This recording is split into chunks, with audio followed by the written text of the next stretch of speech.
Alineados a nuestra estrategia 2050 de cero emisiones contaminantes, DHL Supply Chain México ha decidido incorporar nuestra flota de camionetas 100% eléctricas para soportar la distribución en Ciudad de México.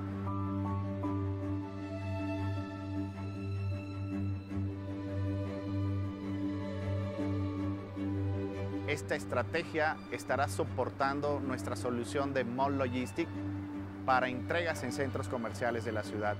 Muy pronto estarán viéndolas.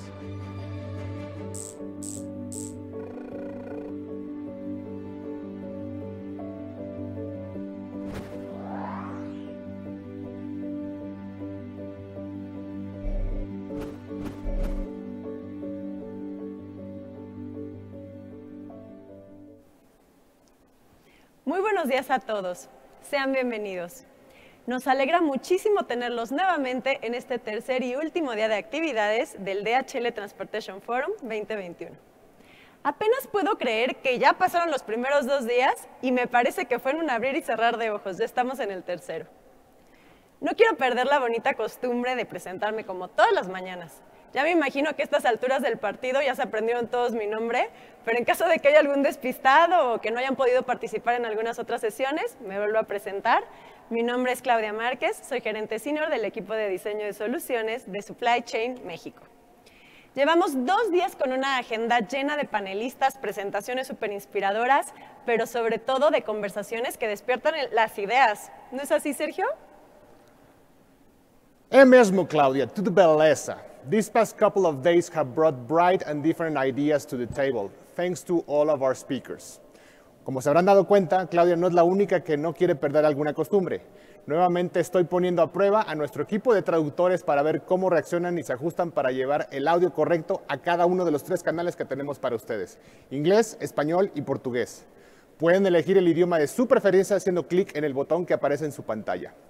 También voy a aprovechar para recordarles mi nombre. Soy Sergio Morales, director de desarrollo de negocios para DHL Supply Chain.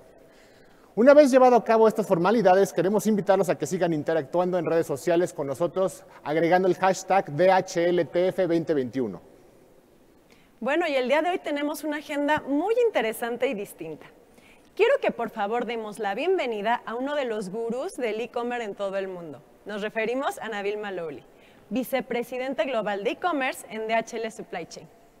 Nabil combina la experiencia en el mundo corporativo con su trabajo como consejero e inversionista de startups, así como sus actividades como conferencista. Ha supervisado el desarrollo de soluciones innovadoras para apoyar la manera en que las empresas de Fortune 500 llevan a cabo los negocios a nivel global. Cuenta con una amplia experiencia en temas de digitalización, automatización, big data y robótica. Y además es un apasionado de la innovación, el e-commerce y el emprendimiento.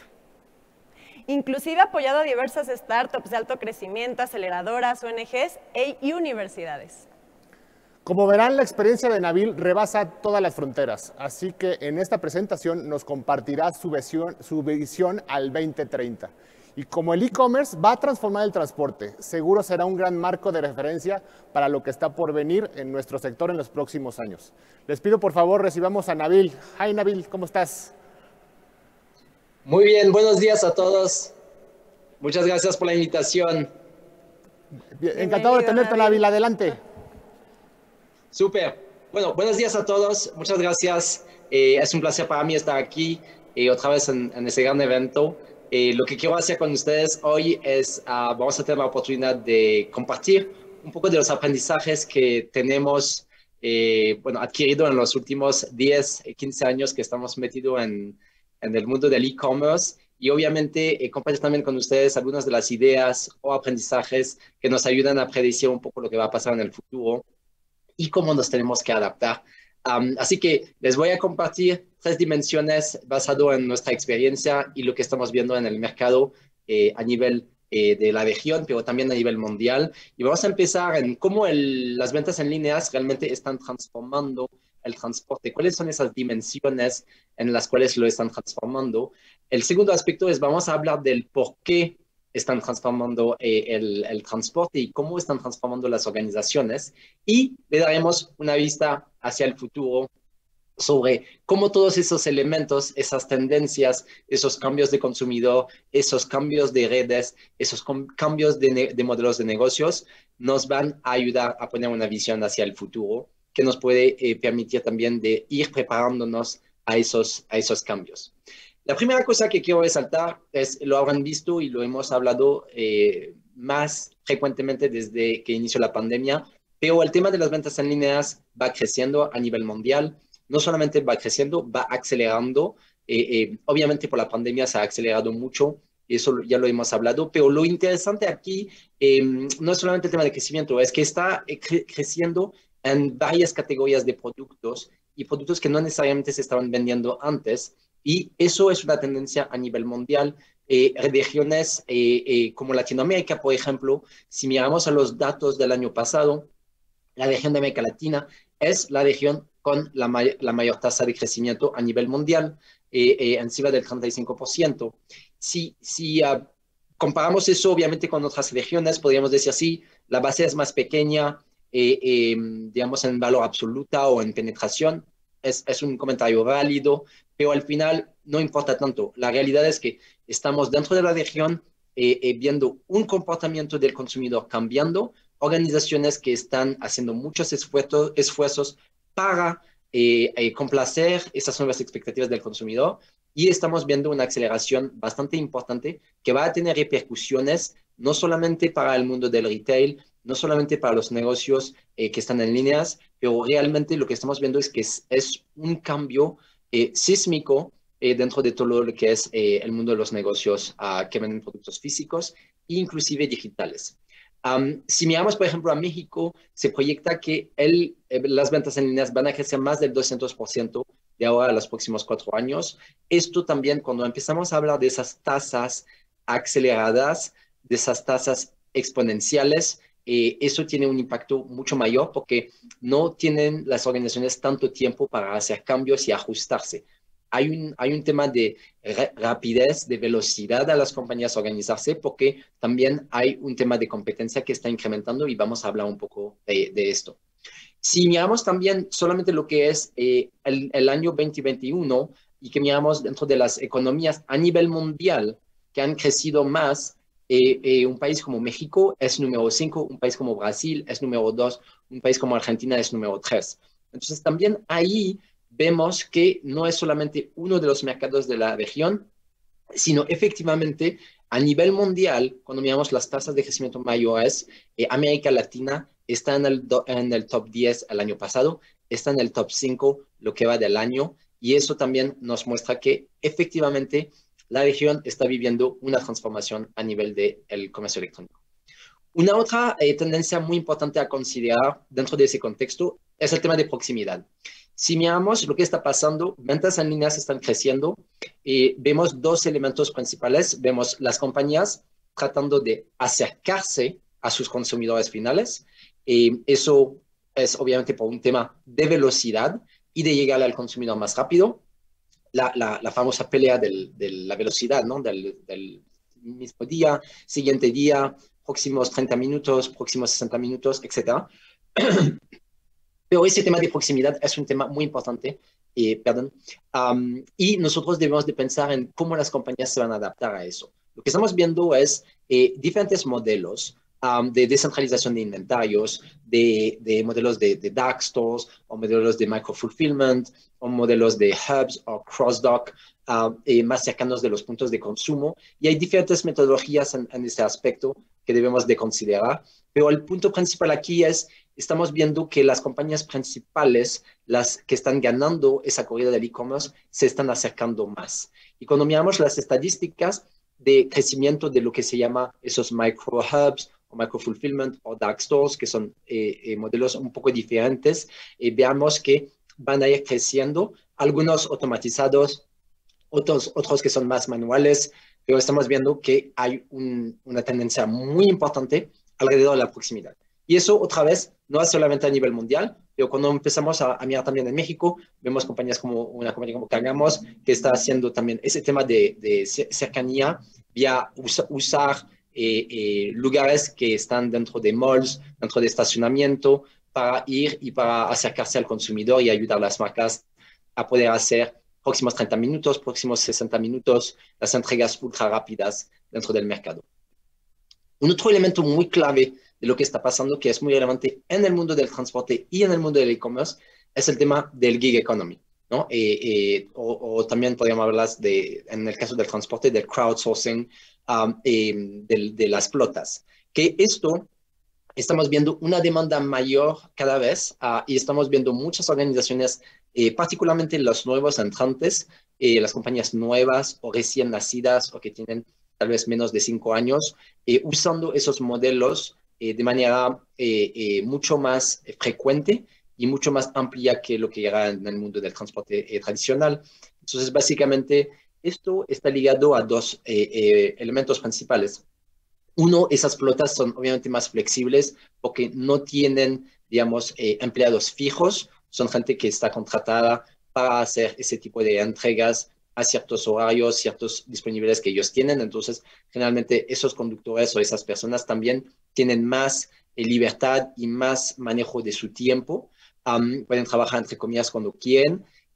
Pero también la otra cosa es que esto con la tecnología ahora se puede usar, digamos, flotillas de diferentes maneras y orquestarlas bajo las tecnologías que hay desarrolladas el día de hoy, que eso era bien diferente de hace muchos años, o sea, no sé si miramos hace 10 años, nada más el tema de control, el tema de calidad, el tema de monitoreo de una flota a crowdsource era muy complejo.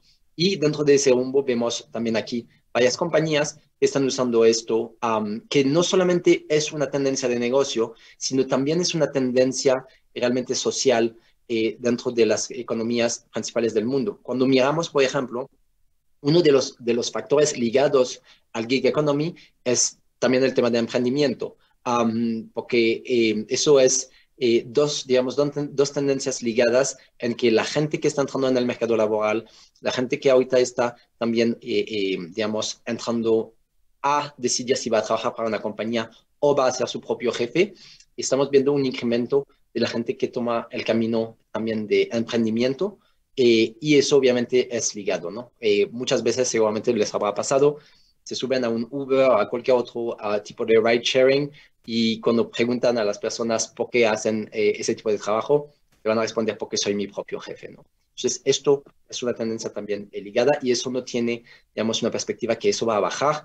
Hay una cosa que podría pasar ahí en ese sentido, es el tema de regulaciones por países, lo estamos viendo en un par de países como Inglaterra, pero eso es algo que también los consumidores se empiezan a acostumbrar y las organizaciones también se empiezan a acostumbrar a usar cada vez más.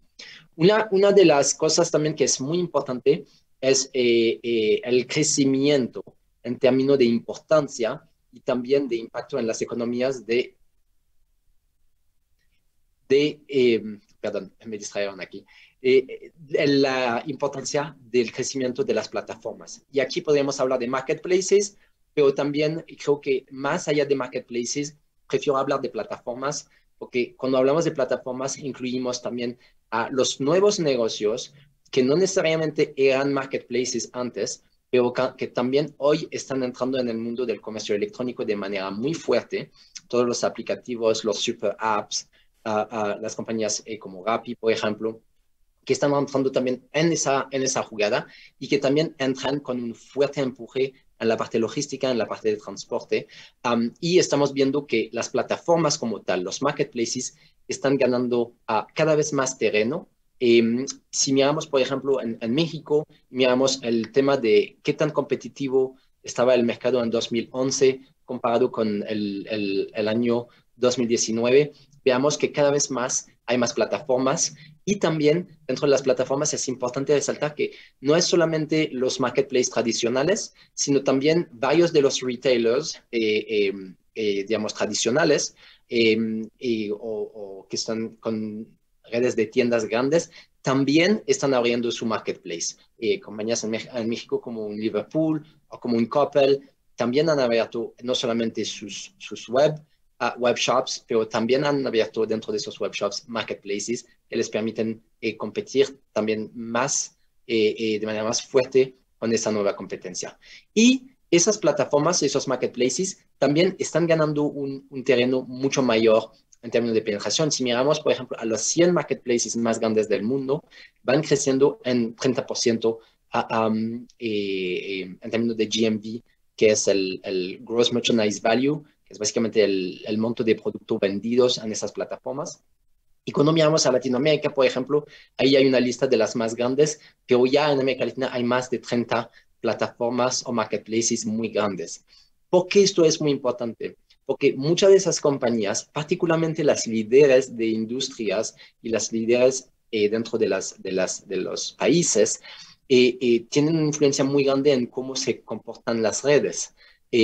Los modelos de First Mile, Middle Mile, Last Mile, los modelos de cross-docks, los modelos de descentralización de inventarios, los modelos de cercanía, de hubs a puntos de consumidores. Y esos cambios tienen un impacto no solamente en sus negocios, sino tienen un impacto en los ecosistemas de transporte y los ecosistemas logísticos, porque muchas de ellas tienen una fuerte influencia en muchas de las compañías que operan en esos países y en desarrollar redes, y eso es algo también en tener inclusive que ellos también están desarrollando sus propias redes, ¿no? Una cosa que también es muy importante mostrar en términos de qué está pasando es la cantidad de dinero que se está invirtiendo en los temas de transporte o los temas los podríamos describir como los super apps, pero aquí es siempre una combinación de productos, venta de productos combinado con logística, ¿no? Y combinado con una oferta alrededor de la velocidad y la facilidad de comprar cosas en líneas, ¿no? Pero miramos, este año estamos hablando ya de más de 9 billones de dólares en lo que va del año, en lo que llamamos la guerra de los 15 minutos, ¿no? Es esas entregas extremadamente rápidas. Y también aquí, esto no es solamente un impacto que debemos de mirar desde un punto de vista consumidor, sino todas esas compañías, todo ese dinero que se está inyectando a esas redes, a esos nuevos modelos de consumo, van a influenciar a los consumidores, van a influenciar las tiendas, van a influenciar las redes logísticas a muy grande escala a la medida que la penetración de esos modelos va incrementando dentro de los países y dentro de las ciudades. Un ejemplo, solamente para ilustrar, si miramos ese número y ven que si comparamos esto, lo más probable es que terminemos el año de 2021 al doble de inversión del año pasado, que ya era bastante alto, pero ven la diferencia entre 2017 y lo que va a ser del 2021, se ha elevado ese tema de manera significativa y todas esas inversiones van a también influenciar a los consumidores, principalmente en términos de expectativas. Y después las otras organizaciones, bueno, tienen que seguir porque la expectativa del consumidor es tan alta que hay que estar ahí en esa jugada para tener esas capacidades y ser mucho más rápido, ¿no? Y eso también solamente para ilustrar, eso no es un fenómeno de América Latina, otra vez no es un fenómeno de México, es un fenómeno a nivel mundial. Vemos ese tema en términos de crecimiento, de proximidad, de fondos invirtiendo en ese tipo de compañías, en ese tipo de modelos de negocios de manera global, y eso nos va a influenciar a todos. Una cosa que también es bastante interesante, que también no se ha hablado tanto en los últimos 18 meses, pero es una realidad muy importante para las compañías considerar, es lo que llamo la globalización del inventario. La globalización del inventario es básicamente si uno mira, aquí un ejemplo, ¿no?, de Amazon, pero si miramos dentro de esos modelos de plataformas, lo que comentaba antes, de dónde vienen esos productos y de dónde vienen esos inventarios. Si miramos, por ejemplo, en Amazon.com, veamos que la proporción de los sellers en países como China es muy representativa dentro de lo que son los productos disponibles en la plataforma. Entonces, también eso tiene un impacto muy fuerte en el transporte. ¿Por qué? Porque obviamente la mayoría de los productos que van a venir de China van a venir de manera aérea o marítima. Pero una vez que tocan a nivel de los países, en México, en Brasil, en Argentina, en Chile, aquí un ejemplo de México, pero sería lo mismo el modelo. Una vez que llegan dentro de esas redes logísticas en los países, también hay que considerar que eso va a ser un modelo de paquetería, un modelo de entrega muy rápido, residencial al consumidor. Y estamos viendo que ese inventario ya no viene solamente de una área local, de un centro de distribución que está ahí para la ciudad, o un centro de distribución que está doméstico, sino los productos están viniendo realmente a nivel internacional de otras áreas y se van integrando en esas redes. Y eso es algo que tenemos que considerar también cuando pensamos a cómo se va a mover el mundo del transporte.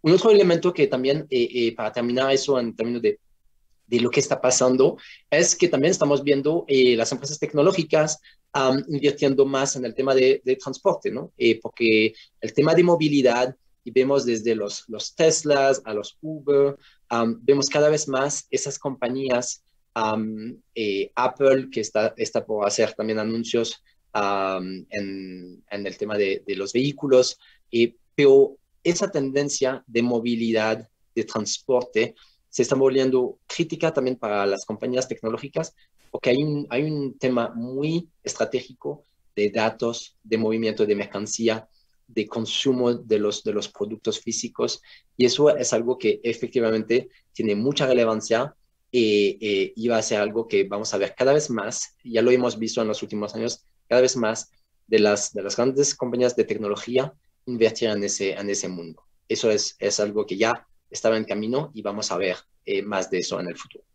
Vamos a hablar ahora del por qué el comercio electrónico transforma el mundo del transporte. La primera razón, que creo que es muy importante, siempre a mí me gusta empezar por el consumidor, porque creo que cualquier negocio debemos de estar empezando cualquier conversación desde el punto del consumidor final y cómo después podemos construir las redes y construir las soluciones que vamos a tener que implementar para justamente lograr esas expectativas de ese consumidor. Pero una cosa que está clara es, yo como consumidor empiezo a tener experiencias y esas experiencias, el día que voy a la oficina, el día que tengo la responsabilidad de hacer o tomar decisiones dentro de redes de transporte, dentro de redes logísticas, mi primera pregunta es, ¿por qué no puedo tener lo mismo que tengo cuando compro en línea como consumidor, donde gasto, no sé, $50? No puedo tener la misma experiencia, no puedo tener el mismo nivel de servicio que cuando compro cosas que van a costar para mi compañía $10,000, $20,000, $50,000, ¿no? Y esas expectativas van evolucionando también por el tema de generaciones. Entonces, lo que estamos viendo es el tema de lo que es la experiencia dentro de una experiencia consumidor, se está moviendo cada vez más al B2B. Y de hecho, una de las cosas que está creciendo también de manera significativa es el B2B en línea. Entonces, más y más compañías también están teniendo la expectativa de tener los mismos niveles de servicios, las mismas velocidades de que lo que tienen en B2C. Un ejemplo muy simple de eso es, si yo soy una tienda y yo manejo una cadena de tienda y digo, bueno, yo puedo tener mañana en la mañana camisas, zapatos, de lo que sea en mi casa, porque las ordeno en línea, ¿por qué no puedo tener una red tan dinámica para lo que son mis negocios? Y esto es algo que también lo empezamos a ver. Hay muchas preguntas de por qué no es factible hacerlo en B2B de la misma manera. Obviamente no es que no es factible, hay muchas soluciones que se están desarrollando, pero todavía el nivel de madurez del B2B está un poco atrás del de B2C. Pero va a tener que hacer un catch-up, ¿no? para llegar y alinearse con el tema del B2C.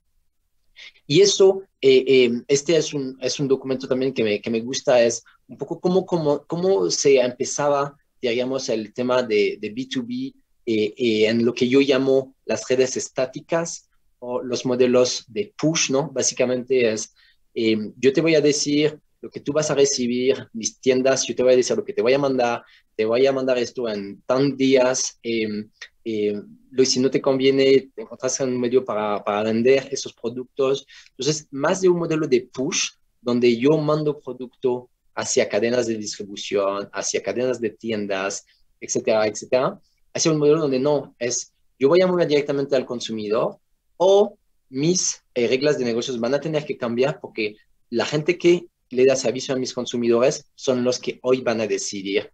Y entonces estamos pasando desde un modelo más de pool donde yo, como o el consumidor final o la compañía que decide o que sirve al consumidor final, dice, no, tú me vas a dar esto, esas son las reglas del negocio, yo quiero tener esas condiciones, porque si no me das esto, no tengo la disponibilidad, no tengo velocidad, no tengo la habilidad de retornar, etcétera, etcétera, yo voy a ir y voy a buscar otra compañía que sí me va a dar esto. Entonces, esos cambios de consumidor y de expectativas son extremadamente importantes a tener en perspectiva. El segundo elemento que creo que es clave, es que las redes, y nosotros, la gente que está muy metida en el tema de transporte, lo sabe mejor que yo, las redes están interconectadas. Entonces, cuando tú haces un cambio en las tiendas o en tu canal del directo al consumidor, eso tiene un impacto hacia atrás muy alto. Un buen ejemplo de esto es, vamos a decir, yo estuve en una conversación con una compañía de retail aquí en México hace poco, muy grande, donde hablamos del Ship from Store, ¿no? Que es algo para las compañías que tienen tiendas, es una oportunidad muy grande a desarrollar y es una oportunidad muy grande para diferenciarse de las compañías que tienen solamente las ventas en líneas.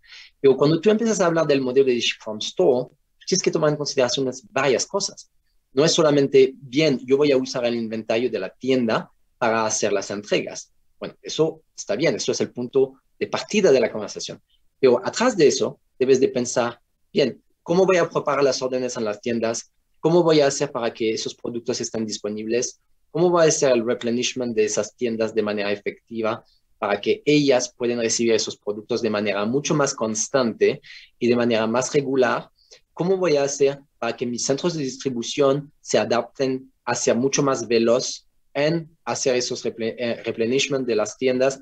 ¿Cómo voy a construir una red de transporte? Y van a escuchar un poco más después sobre, por ejemplo, la solución de Mall Logistics que DHL tiene desarrollado. ¿Cómo hago para que todos esos elementos de la cadena que están todos interconectados se transforman? Porque si no hago esto, está bien que pueda vender en línea y que los puede usar en el inventario de mis tiendas, pero si no está montado de manera efectiva el modelo, no me va a funcionar. No me va a funcionar porque me voy a quedar sin inventario o sin el inventario que necesito en esas tiendas de manera muy rápida. Entonces, hemos de pensar mucho en ese tema de esas redes interconectadas. El tercer punto en esa dimensión es que esos cambios tienen un impacto en cómo las flotas están evolucionando. Y las flotas, estamos pasando de diferentes modelos de vehículos tradicionales a varios modelos de vehículos urbanos, ¿no? En América Latina, México, Brasil, Argentina, Colombia, el tema de las motos es muy común. El tema de los vehículos, por ejemplo, como ese tipo que ven aquí, triciclos, etcétera, es muy común en Europa y se está desarrollando cada vez más. Pero estamos viendo que las flotas urbanas, particularmente, están también cambiando. Y este es un proyecto que hemos desarrollado en Estados Unidos, donde usamos ese tipo de vehículos para la última milla de la última milla, desde centros urbanos, donde hacemos todo lo que es el sorting de los paquetes a entregar, y usamos ese tipo de vehículos que son más sostenibles también, que generan menos tráfico, para ayudar a aliviar la red y también tener soluciones más sostenibles. Pero hay bicicletas, empezamos a ver scooters, o sea, estamos viendo todos los modelos de vehículos que uno puede imaginar dentro de esas redes. Y también, ¿por qué estamos viendo que esas flotas están cambiando? Es porque hay, pensando de manera de fases, estamos viendo diferentes fases de cómo está evolucionando el comercio electrónico. Entonces, en la primera generación, la segunda generación, y ahorita estamos en lo que se llama la generación de quick commerce, ¿no? Que son esas entregas muy rápidas. Y esos cambios también tienen impacto en el tipo de vehículo que quiero usar, debo usar para que sea efectivo la entrega. Porque si yo tengo entregas mucho más frecuentes, ya no necesito tener vans o camiones grandes. Necesito tener vehículos más ligeros, más ágiles, que me permiten hacer muchas más frecuencias, más que tener vehículos que me dan mucho volumen de entregas o de paquetes por ruta. Y esos cambios son importantes porque ven aquí las diferentes dimensiones, ¿no? Que eso se está tocando, ¿no? El tiempo, los tipos de productos que estoy comprando, los tipos de vehículos que se están usando, los modelos de redes que se están usando para servir un consumidor, que puede ser obviamente un consumidor individual o familias, etc. Esto va a ser algo que va a continuar a evolucionar y va a continuar a desarrollarse. Hay mucho tema que se está elevando sobre el tema de sostenibilidad, el tema de ciudades y eso, de tráfico dentro de las ciudades. Con el comercio electrónico aumentando, lo que va a pasar es que los números de vehículos de flotas van a ir creciendo y se debe de encontrar soluciones más efectivas para que no se generan cuellos de botellas dentro de esas ciudades donde todos vivimos y todos queremos tratar que sea eso hecho de la manera más efectiva. Y el otro punto aquí es, yo toqué un poco ese punto antes, pero el tema de los tipos de productos que están comprados en línea también está evolucionando y eso es algo muy importante.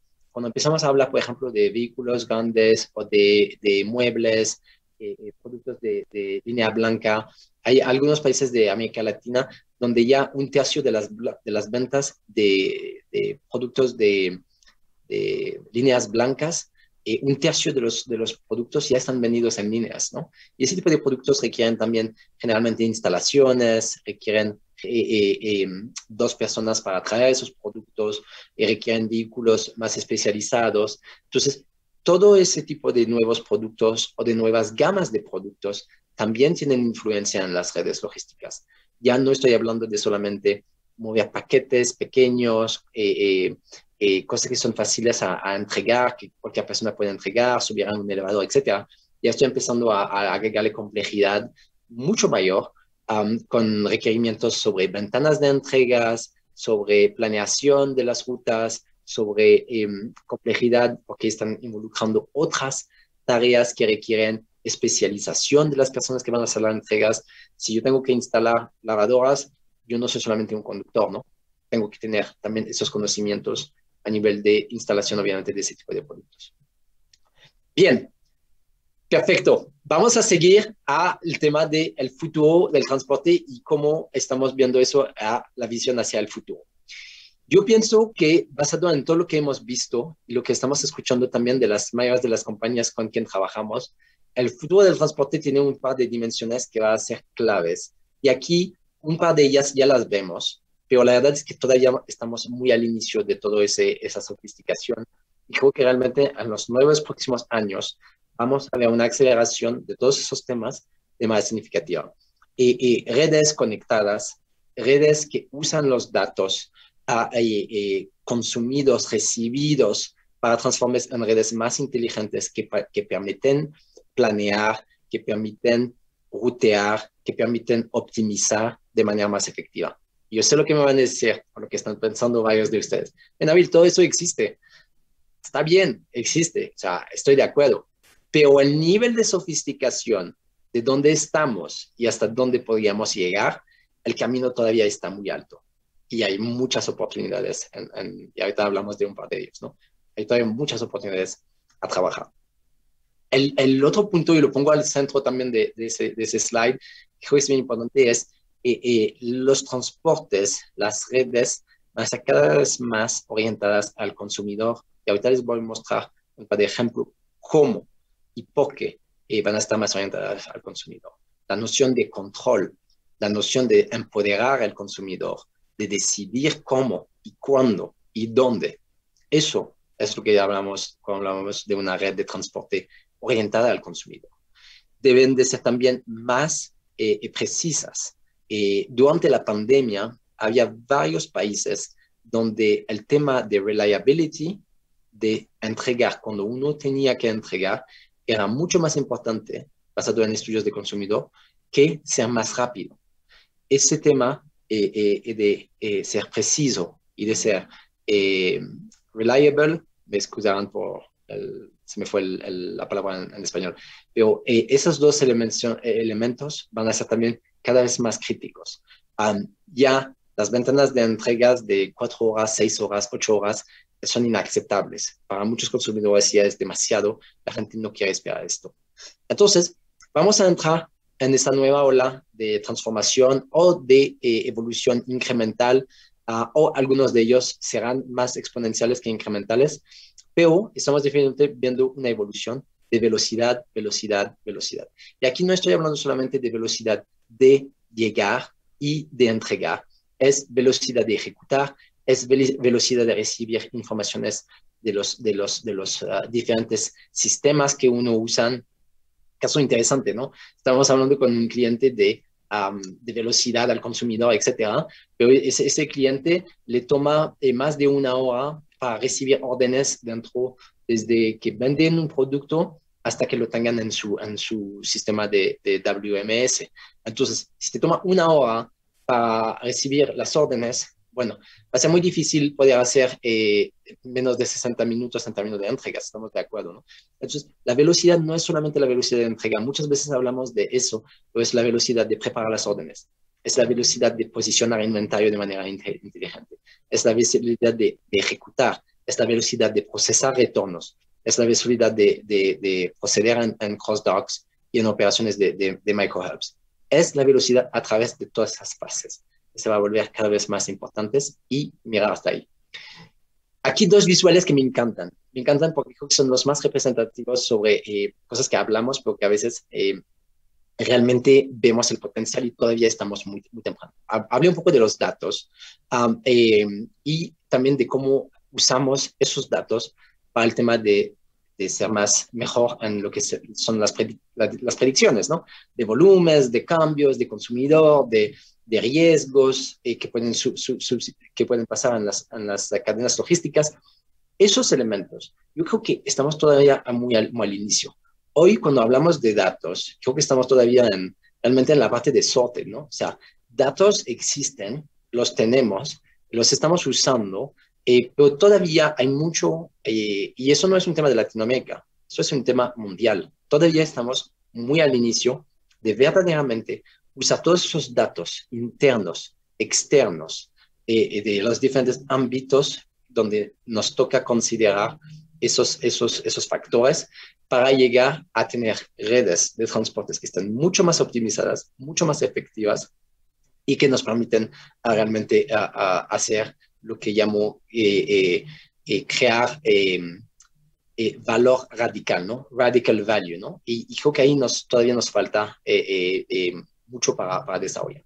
El otro punto que creo que en ese slide es bastante interesante es, cuando hablamos de optimización y de mejoras, etcétera, es muy importante considerar las múltiples dimensiones que hay dentro de esos cambios. Si yo digo, bien, voy a mejorar mi flota y voy a usar mis datos para planear mejor y voy a usar vehículos eléctricos para hacer esto, está perfecto. Pero al final debemos de pensar a más grandes rasgos, a más amplia perspectiva y decir, bueno, si yo quiero mejorar de verdad mis datos y por ejemplo, mis entregas, no tengo que mirar solamente la parte de ruteo y la parte de ejecución de las rutas. Tengo que mirar la parte de planeación, tengo que mirar la parte de packaging, tengo que mirar de cómo están empacados mis paquetes y cómo van consolidados. Tengo que mirar los cross-docks, tengo que mirar los horarios a los cuales salgo con esas entregas dentro de mis redes. Entonces, hay tantos elementos que hay que considerar y por eso me encanta ese visual que muestra básicamente el espacio que se requiere para transportar 48 personas, que te dice, bueno, al final el punto aquí es, está bien que conviertes todas las flotas, pero si tú no puedes llegar a crear nuevos modelos de negocios, si tú no puedes optimizar de manera, crear valor, no valor lineal, pero realmente valor exponencial, dentro de cuando cambias los modelos, no vas a tener un gran logro. Porque aquí es un buen ejemplo. Si yo cambio mi flota, pero no la optimizo, y que tengo vehículos ahorita eléctricos en la calle, no me va a ayudar mucho a hacer un impacto como un todo. Reduzco mis emisiones, definitivo.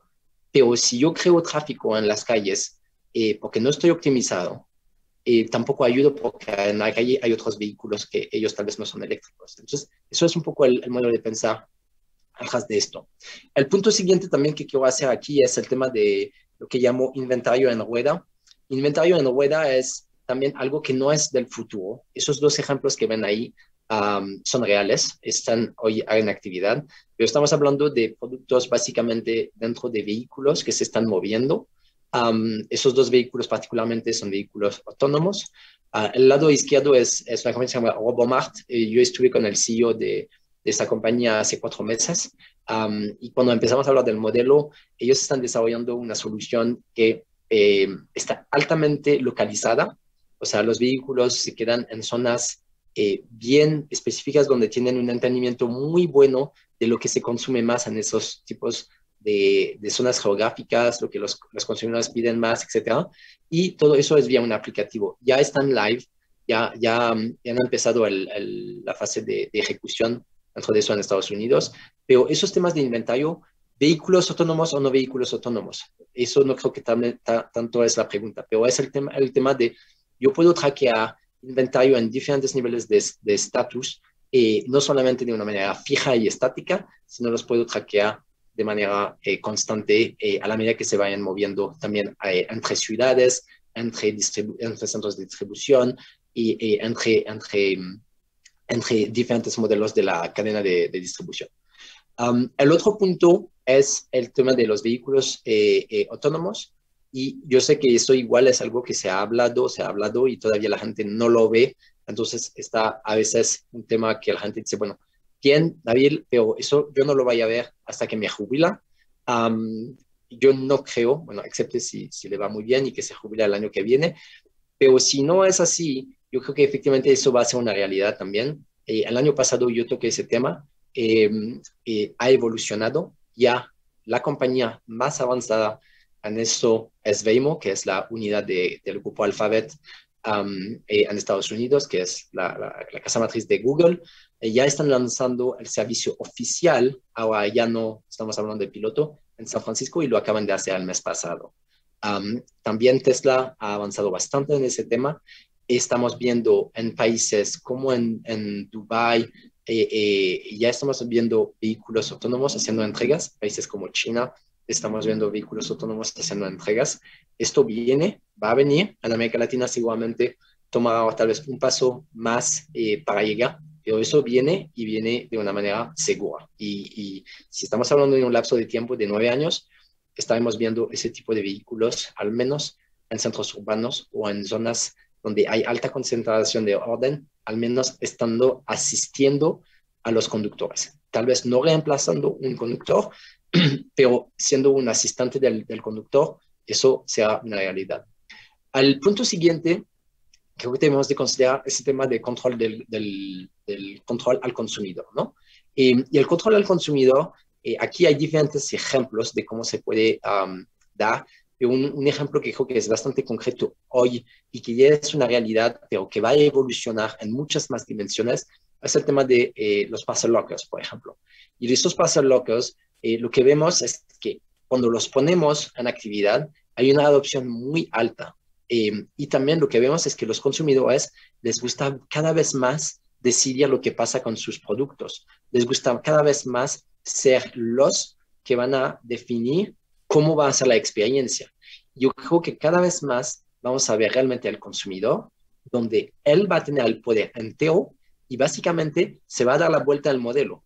Hoy yo compro algo, lo compro con un nivel de servicio y lo recibo.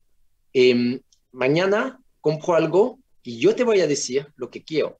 Ya lo estamos viendo también poco a poco evolucionando con más opciones, pero todavía no estamos en un punto donde estamos, digamos, cambiando la vuelta, pero sí, por ejemplo, en DHL tenemos un aplicativo que se llama On Demand Delivery, que permite al consumidor cambiar las fechas, pedir que guardes el paquete más tiempo, redireccionar el paquete, mandarlos a diferentes puntos de recolección. Entonces, esto es algo de control y eso es algo que va a evolucionar y va a seguir evolucionando. Un otro elemento bien interesante es la automatización de las redes.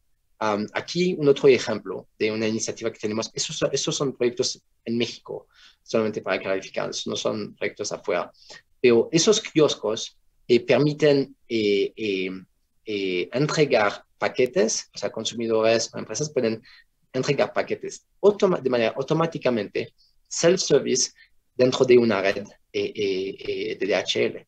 Entonces, ese tipo de solución también te permite automatizar de manera inmediata la entrega de paquetes o de volumen adicionales dentro de las redes, sin que haya ninguna interacción individual. Entonces, esos modelos también va a evolucionar en el sentido de ya no necesito una bodega que me va a recibir los productos.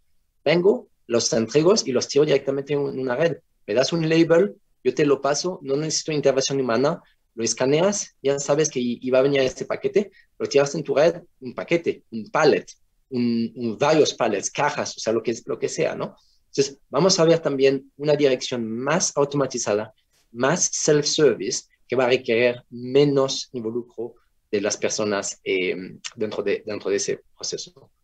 Una otra cosa es que también, eso sí ha evolucionado bastante en la pandemia, y no creo que haya evolucionado tanto en términos de hablar de esto, pero más bien en términos de acciones también, es el tema de sostenibilidad. Sostenibilidad ya es un tema que se ha hablado por muchos años. En DHL es un tema que fue una prioridad desde el 2010, con objetivos de reducción. Ahora se está empujando ese tema de manera significativa con inversiones grandes. 7 billones en México es un buen ejemplo.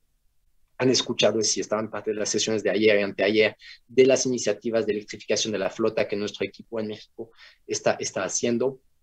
Hay mucho esfuerzo sobre esto. Eso ya no va a ser una opción. Estamos viendo a través del mundo, y se está empezando también en México, las ciudades, los países, poniendo regulaciones estrictas a lapsos de tiempo hasta cuando las compañías van a poder operar con ciertos tipos de vehículos. Y esto va a hacer que no va a haber opción. No va a haber opción para poder entregar en ciertas ciudades, para poder mover vehículos en otras ciudades, tendrán que ser vehículos más sostenibles, y aquí va a ser un cambio también significativo. Y en sostenibilidad también creo que es muy importante, los ejemplos que estaba hablando de pensar de manera holística, es muy importante también aquí, no es solamente la flota, ¿no? Si miramos las emisiones de carbono a nivel mundial, 20% de esas emisiones vienen de la combinación de transporte y edificios, ¿no? Son dos pilares, obviamente, críticos de cualquier red logística.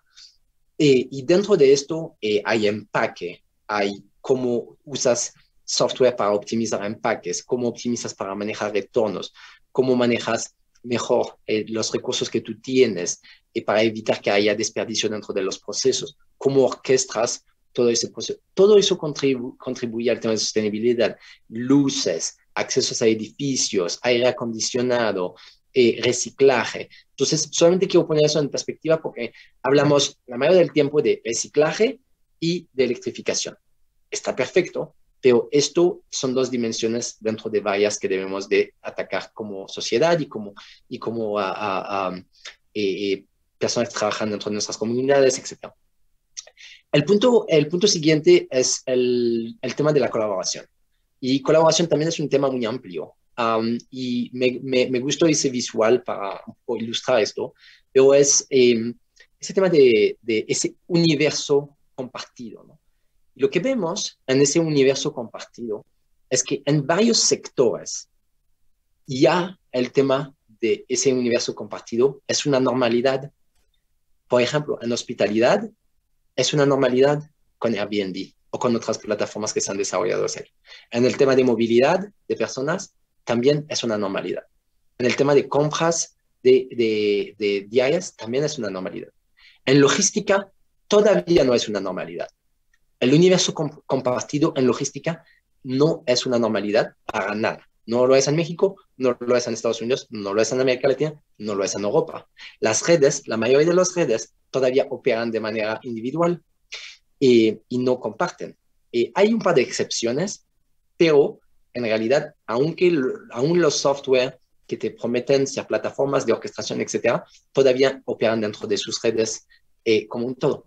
Entonces, va a haber una gran oportunidad de aumentar ese tema de colaboración, y por eso, por ejemplo, nuestro equipo en México ha lanzado el tema de la red de redes, que realmente la idea aquí es de optimizar y de orquestar a grandes escalas mucho más jugadores dentro del ecosistema para optimizar las redes, para orquestar. Pero eso es un ejemplo, y creo que también eso es un ejemplo, digamos, de la dirección en la cual nos vamos a ir, pero esto definitivamente no es el final, ¿no? Digamos, el endgame, en este caso, seguramente no es este.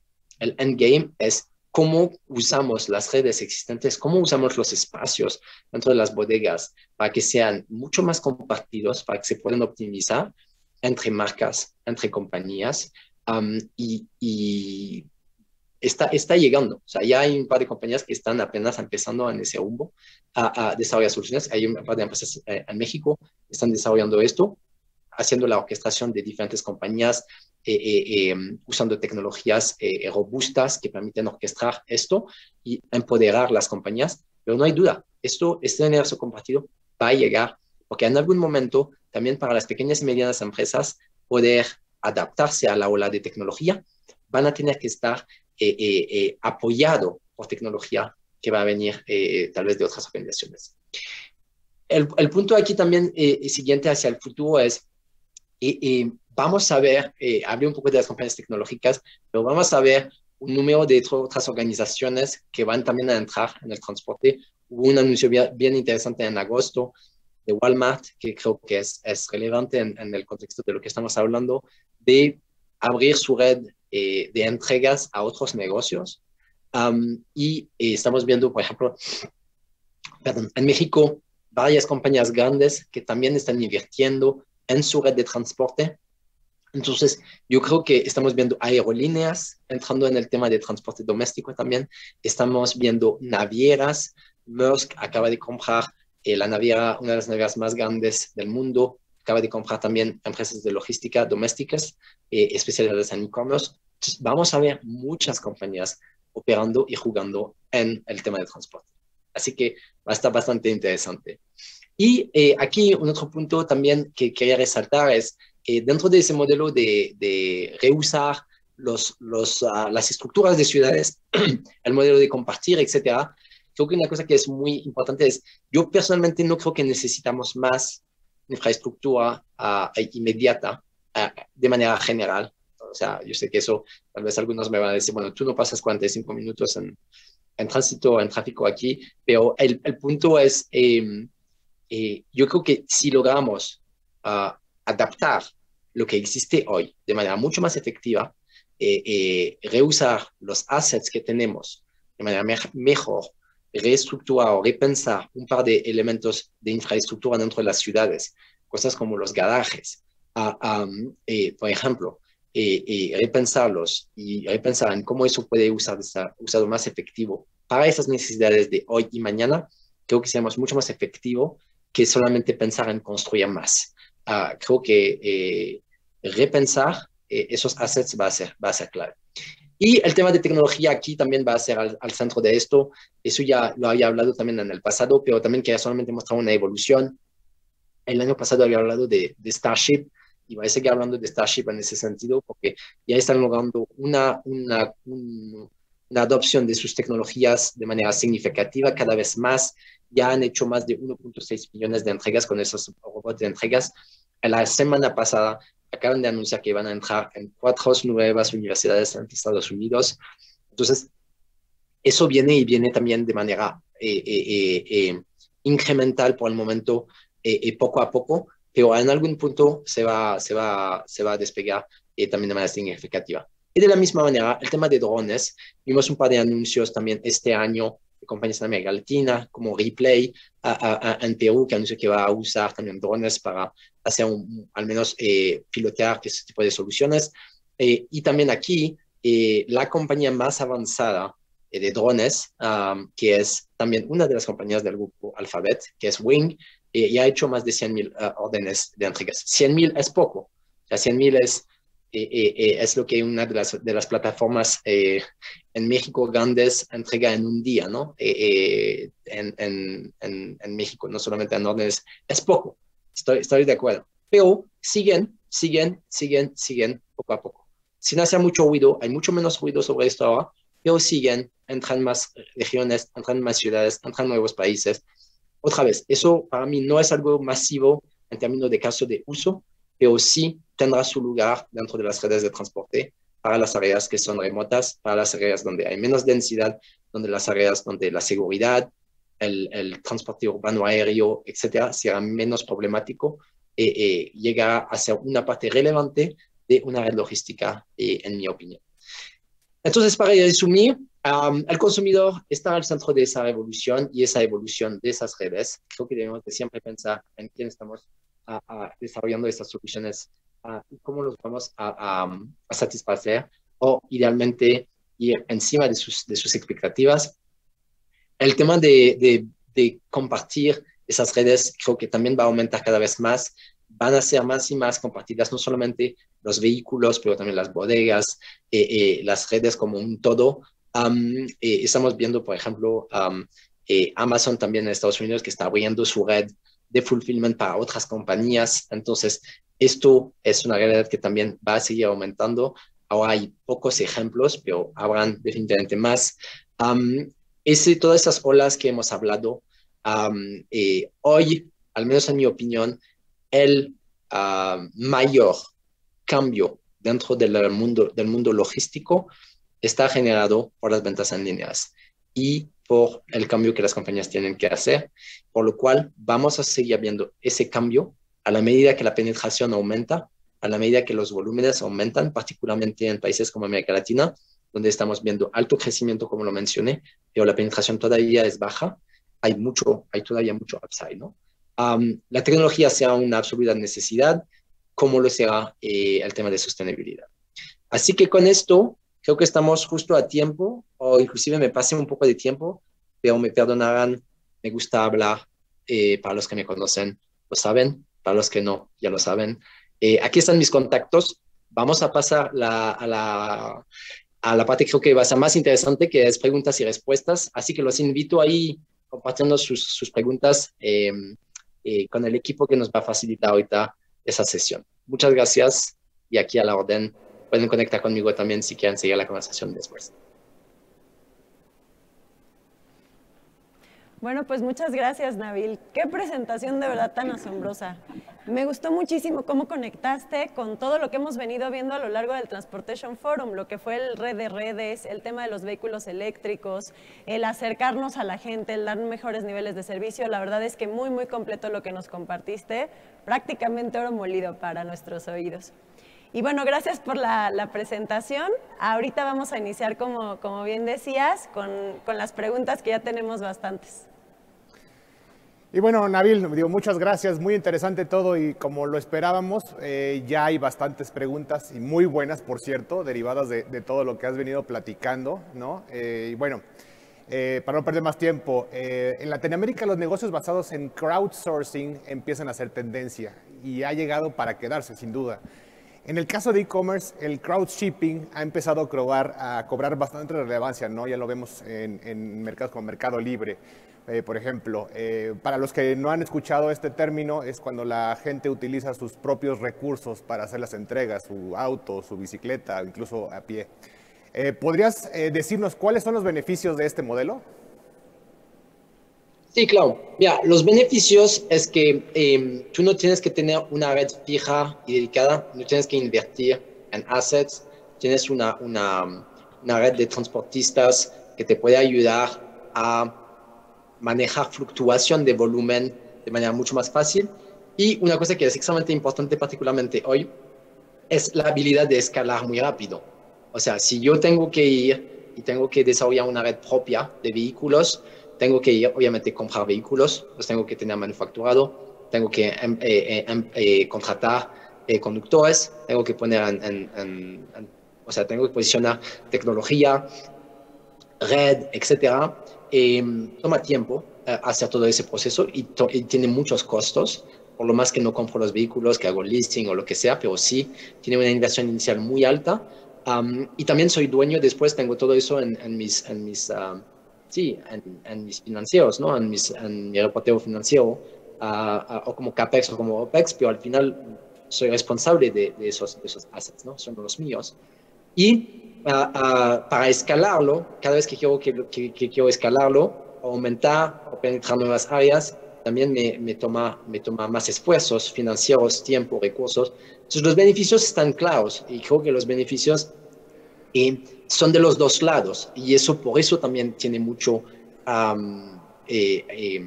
tiene mucho interés ese modelo, ¿no? Porque como decía, aquí no es solamente bueno para la compañía que lo usa, también tiene sus ventajas para la persona que decide ser un conductor con su propio vehículo o ser un conductor que quiere usar su tiempo libre para hacer esto. Entonces, hay diferentes motivaciones, ¿no? Puede ser un ingreso complementario, puede ser un ingreso principal.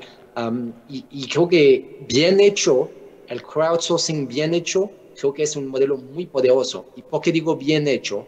Porque también hay mucho reporteo en la prensa de condiciones que no son buenas, de tratamiento a esas flotas, a veces que no son ideales o no son razonables. Entonces, creo que el modelo como tal es un muy buen modelo. Creo que el modelo también responde mucho al tema de lo que yo hablaba en términos de usar los assets de manera más efectiva, pero tiene que estar bien hecho, tiene que estar hecho profesionalmente, porque también el modelo representa riesgos de seguridad, representa riesgos de profesionalismo, representa riesgos de daños, pérdidas, experiencia al consumidor. Entonces, es un modelo muy interesante, creo que es un modelo para cualquier compañía considerar, no es un modelo para todo, creo que es un modelo que es un modelo complementario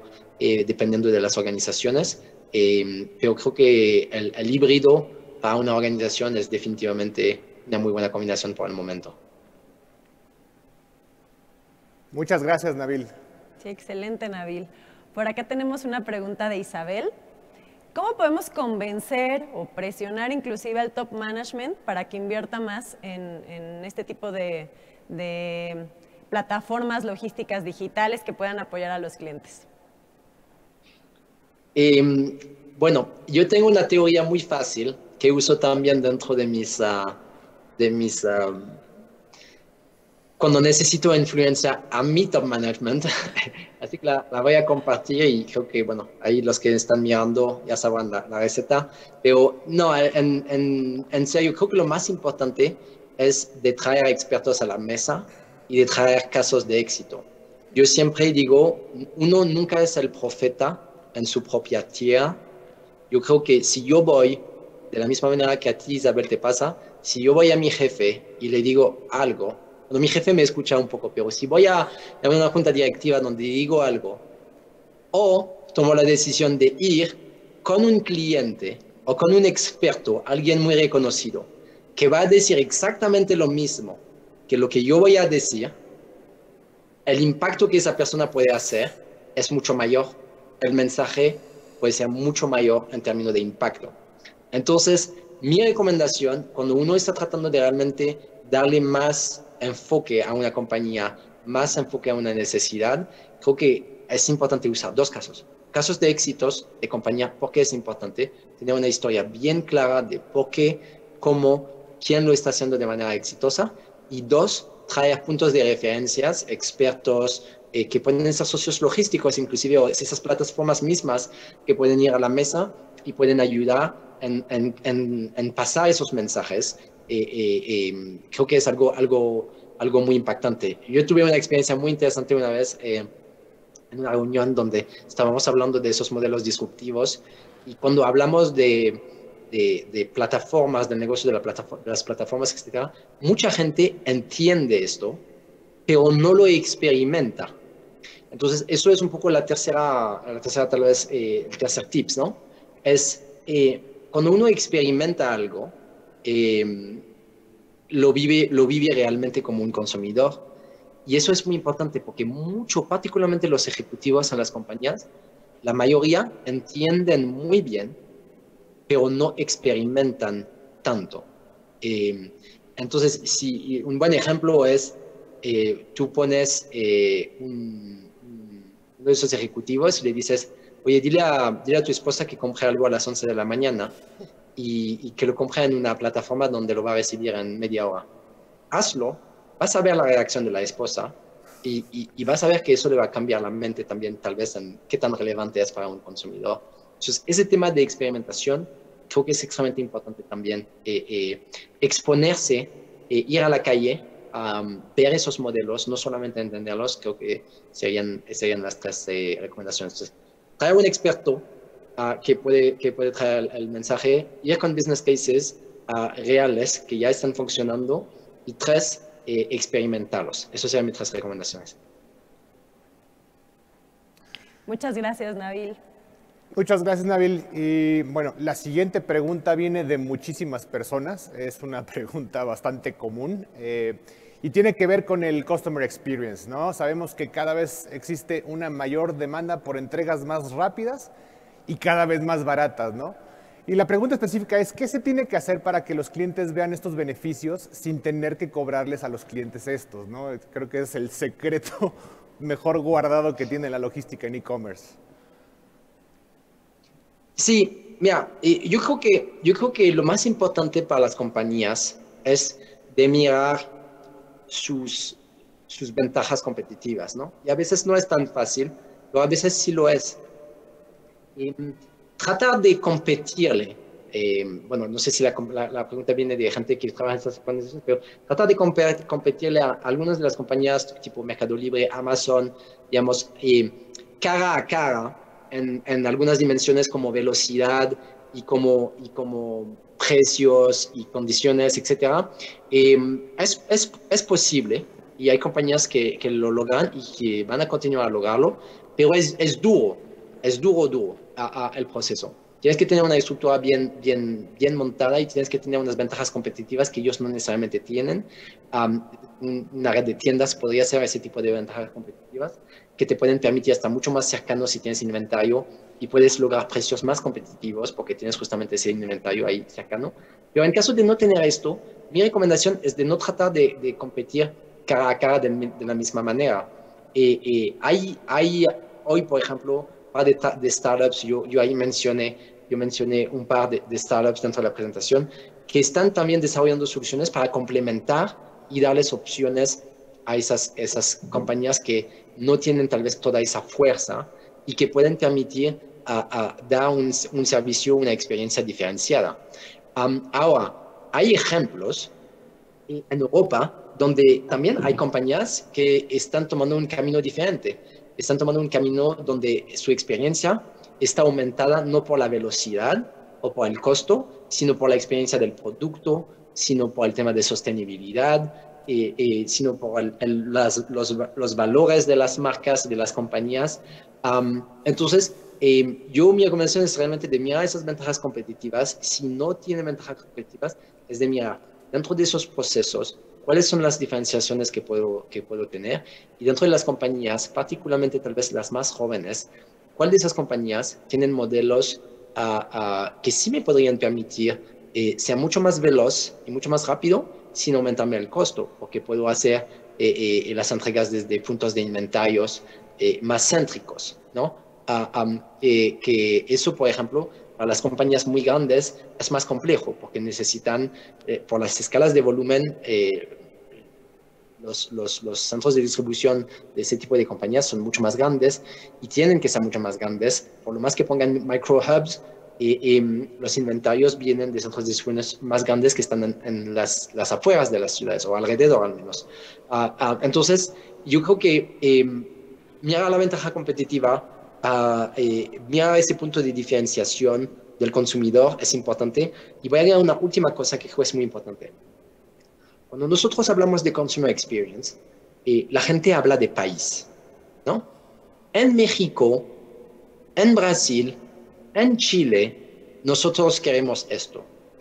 Y la realidad es que no es tan así.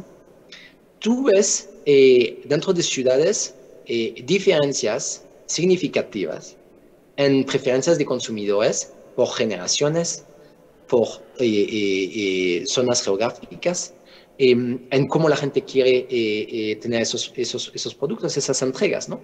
Un buen ejemplo es, hay lugares donde la conveniencia es más importante que la velocidad.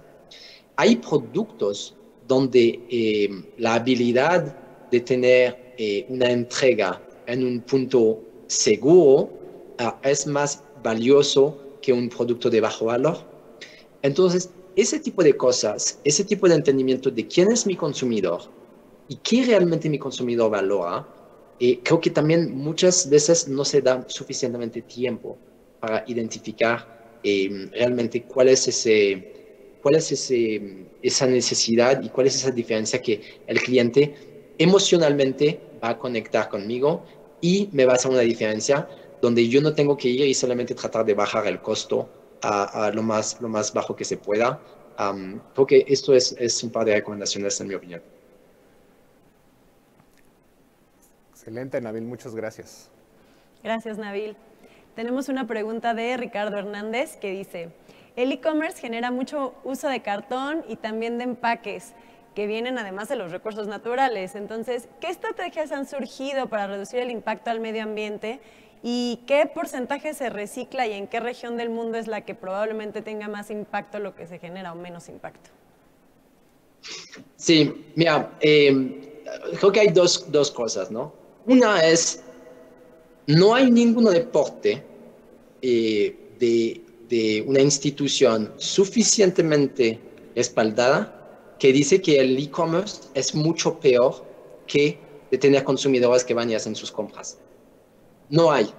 O sea, si hay, me lo comparten, pero hicimos varios, buscamos varios dentro de las fuentes de información que usamos para ver si efectivamente hay datos contradictorios. Hay teorías que dicen el hecho que los consumidores vayan a las tiendas, vayan a comprar sus productos, no está optimizado, por lo cual la gente recogiendo sus paquetes, manejando, llegando a estaciones, garaje y todo eso, es peor que tener flotas dedicadas, optimizadas, que pueden hacer recorridos y hacer múltiples entregas. Ahora, cartón, empaque, definitivamente mucho más que lo que pasa, por ejemplo, en una tienda o en un consumo general. Entonces, nosotros lo miramos en múltiples perspectivas. Una es, hemos desarrollado un software propio dentro de la compañía que permite optimizar el tipo de empaque que usas para no un solo producto, pero para la combinación de productos que tú puedes tener en una orden. ¿Verdad? O sea, yo puedo comprar, no sé, zapatos y un palo de golf, ¿no? Entonces, si compro zapatos y un palo de golf, lo más probable es que la caja que me venga va a ser una caja donde pueden dejar el palo de golf y ahí adentro hay una caja de zapatos, pero el cartón, lo más probable es que no está diseñado para el palo de golf, o sea, que sea fino y que sea largo. Entonces, hemos desarrollado un software que permite optimizar el tipo de empaque que usas, dependiendo de la combinación de productos que tú tienes en esa orden en tiempo real. Eso es una cosa y es una idea, primero. La segunda es, dentro de los tipos de cajas que uso, hay diferentes metodologías de compañías. Hay compañías que dicen, yo voy a usar 7 tipos de empaques y que sean millones de SKUs, hay 7 tipos de empaques. Y entonces me va a simplificar la operación y eso es como lo voy a hacer. Hay compañías que dicen, yo voy a usar 26 tipos de empaques. Entonces, ahí también hay estrategias de compañías que son diferentes en ese sentido. Hay compañías que usan empaque reciclado, otras que no lo hacen. Entonces, eso es también un trigger o una dimensión de cómo uno tiene que buscar influencia. Hay una otra cosa que nosotros también estamos empujando, donde podemos y donde vemos que no va a ser un riesgo, es a veces hay un doble empaque, no es necesario. A veces no es necesario. Y ahorita cada vez más lo ves y ves productos que no están dentro de una caja muy sólida y donde hay una otra caja. Eso también es un desperdicio y al final es de, oye, a ver, ¿cómo quito esto? Y cómo convenzo a una compañía de quitar ese tipo y lo voy a mejorar de manera inmediata. Aquí no se habla de reciclado, se llama de quitar inmediatamente y completamente el empaque adicional del producto. Y creo que esto es donde tenemos que llegar a esos cambios significativos, no cambios incrementales. Una otra cosa es, dentro de las cajas o dentro de los polybags, que son esas bolsas de plástico que recibe uno, que están selladas, que se usan cada vez más, también esto permite optimizar las redes de transporte y facilitar las entregas de muchos productos. Por mucho tiempo, muchas compañías no querían usar esto porque el producto está menos protegido dentro de esos empaques que dentro de una caja de cartón. Pero estamos viendo cada vez más uso de esto. Y también dentro de ese mismo modelo, lo que estamos haciendo es diseños de soluciones junto con los clientes para optimizar, por ejemplo, este empaque en caso que haya un retorno. Un buen ejemplo es la industria de fashion tiene las tasas de retornos mayores de todas las industrias. Entonces, si yo voy a mandar una camisa a un consumidor dentro de un empaque, ¿cómo hago para que el consumidor mismo pueda usar ese mismo empaque, que es un empaque optimizado, que se puede reciclar y todo eso, para que me vuelvan a mandar el producto en caso de no ser satisfecho? Que ahí las tasas están al 30-40% de retornos. Entonces, para que eso suceda, tengo que diseñar un empaque que va a tener un segundo, por ejemplo, slip para poder cerrar ese empaque para el retorno, ¿no? Entonces, esas son las cosas. O sea, el digitalizar los códigos de retornos o las facturas. O sea, hay muchas cosas que se están haciendo en esa dimensión y creo que debemos de seguir empujando esos temas para ir y seguir mejorando esto.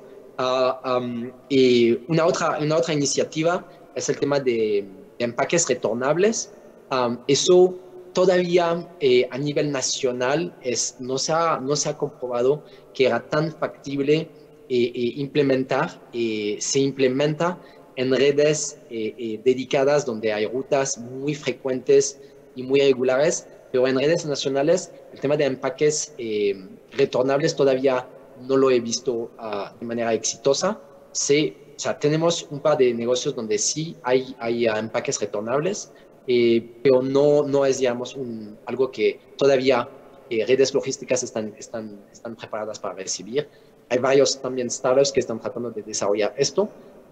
Es complejo el hackeo de los empaques, la limpieza, el manejo de los daños de esos empaques, el costo de esos empaques. Entonces, yo creo que deberíamos de ir y buscar todas estas mejoras, pero mi punto principal es busquemos, o sea, seamos más ambiciosos. Cambiar el empaque de un no reciclable a un reciclable está bien. Quitar el empaque completamente si no es necesario está mejor. Entonces yo creo que eso sería mi recomendación. Y eso también no es algo fácil, ¿no? Ciertamente, o sea, lo digo de una manera con mucha apertura, pero por haber trabajado en varios proyectos donde hay esas conversaciones no son solamente conversaciones de logísticas, son conversaciones con el equipo de venta, son conversaciones con el equipo de Customer Experience, que tienen muchos impactos, ¿no? De hecho hay un caso que me encanta, que lo he compartido el año pasado, pero tal vez varios de la gente aquí no estaban en la línea, pero hay esa compañía holandesa que vende bicicletas eléctricas, y esa compañía tenía muchos daños, los vende de Holanda y los vende a todo el mundo. Tenía muchos daños al empaque. Entonces, el primer modelo de pensar es, vamos a reforzar el empaque, ¿no? Vamos a ponerle más cartón, vamos a ponerle un empaque más duro, que va a tener un impacto más negativo o peor en el medio ambiente, ¿no? Y también va a tener un costo mayor. Pero ellos no hicieron esto. Ellos lo que hicieron es, en la caja, imprimieron unos televisores con la bicicleta en el televisor, y solamente con esto reducieron los daños por 30%. ¿Por qué? Porque cuando la gente estaba moviendo esa caja dentro de todas las redes logísticas en el mundo, pensaban que era una televisión, no una bicicleta. Y por consecuencia, simplemente con esto se hizo una reducción significativa. Esto es pensamiento disruptivo. Eso es mejora radical. Es una larga respuesta, pero creo que vale la pena tocar esto de sostenibilidad, que está muy cerca de nuestro corazón. Excelente ejemplo, ¿no? De cómo pensar fuera de la caja, literalmente, en este caso, ¿no? Bueno, tenemos otra pregunta, Nabil. La pregunta viene de Roberto. Dice, bajo el escenario de la pandemia, ¿qué ha cambiado en el esquema de recolección y entrega que no existía antes de la pandemia, pero que llegó para quedarse? Mira, yo creo que el cambio significativo está, al menos en mi opinión, lo que veo son dos cosas. Uno es los puntos de recolecta automatizados y no automatizados. El tema de buy online, pick up in stores, o el uso de alternativas como lo estamos hablando, como los parcel lockers. Eso existía a cierto punto en países como México, pero muy, muy, muy poco. Entonces, creo que la diferencia significativa es que ahora hay un camino hacia una adopción de esos modelos de recolecta mucho mayor. Y el segundo elemento, que realmente no es tecnológico o no es algo que digamos, es tan fácil de definir en solamente una tendencia, pero lo que creo que es el gran cambio es que las compañías, todas las compañías grandes que quieren ser relevantes en 5 años, ya entendieron que no había de otra que meterse en ese canal duro. Y otra vez, eso no es algo nuevo, pero eso sí es algo que es un game changer. Yo, antes del COVID, yo lidero proyectos de e-commerce por 8 años. Antes del COVID, muchas veces, me tocó en reuniones de board con clientes, con niveles ejecutivos de nuestros clientes, etcétera, sentarme en reuniones donde la gente me decía, Nabil, todo eso del e-commerce está bien, pero esto es 3% de nuestras ventas. Esto es 4% de nuestras ventas, 6% de nuestras ventas. Entonces, ¿cómo quieres que le doy prioridad a esto cuando el resto del negocio es lo que me genera dinero y hoy es lo que hace que mi compañía está rodando? Obviamente, yo tenía respuestas un poco orientadas hacia la importancia del canal, hacia el futuro, pero eso ya no lo escuchas. Creo que ahora el tipo que te dice esto, seguramente lo sacan del trabajo inmediato. Y eso es algo diferente de hace 18 meses. La realización de la importancia del canal, no solamente en annual reports, no solamente en hablarlo, pero en hacer algo con esto, creo que es el cambio más significativo que yo veo. Muchas gracias, Nabil. Una pregunta adicional, todavía para la última, tenemos tantito tiempo. Hablando de reducir los costos logísticos, ¿cuáles son las soluciones tecnológicas que pueden ayudar más a las pequeñas y medianas empresas para ser más competitivas en el mercado de transporte? ¿Qué podría sugerirnos en este aspecto?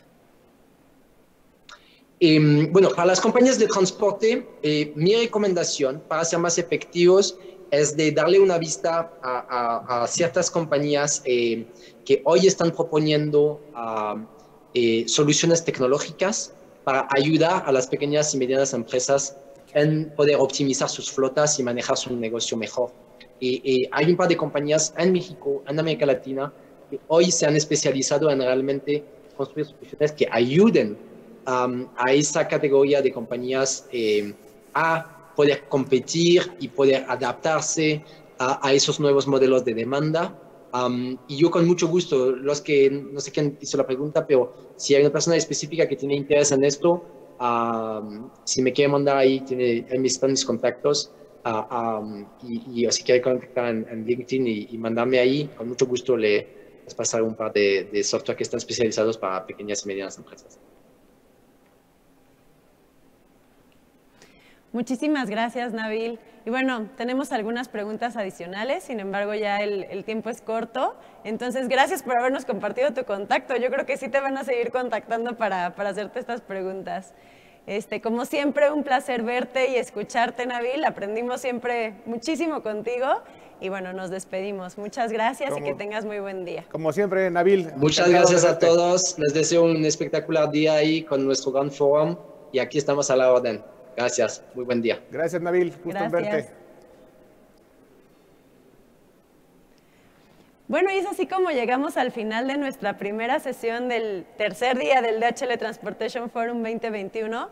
Verdaderamente que Nabil nos dejó mucho que pensar, muchas acciones que tomar. Y bueno, nuestra siguiente sesión arranca en punto de las 11 de la mañana. Creo que a muchos les va a interesar. De hecho, ya Nabil nos hizo un spoiler alert durante la sesión platicándoles que vamos a hablar de centros comerciales, lo que nosotros llamamos aquí en DHL como Mall Logistics. Así que no se la vayan a perder. Recuerden compartir sus preguntas y comentarios y experiencias a través de sus redes sociales utilizando el hashtag DHLTF2021 para seguir sus publicaciones. También les informamos que en un par de días les estará llegando un correo con una breve encuesta, la cual, por favor, les pedimos que nos ayuden a responderla para mejorar en futuras ocasiones. Volvemos en breve y los esperamos a las 11. Muchísimas gracias por acompañarnos.